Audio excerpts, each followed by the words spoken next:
Maja ehitamisel olen kasutanud väga palju erinevaid ehitustooteid, sealhulgas siis ka Soudali tooteid. Kuna tegemist on vana suvilaga, siis neid kitsaskohti ja pragusid on olnud siin üksjagu, nii et mul on läinud maja soojustamiseks ja tihendamiseks, ma arvan, et umbes juba 40-50 vahupüstolitäit Soudali vahtu.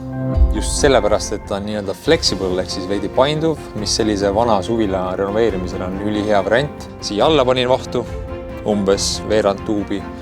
Aknad soojustasin Soudali Flexifoamiga. Soudali tooted on kvaliteetsed, et mina, kes olen algaja, saab tunda ennast nii-öelda profina. Samuti on siin seina taga mõned tühimikud, mis said ilusti tihedaks ja soojaks.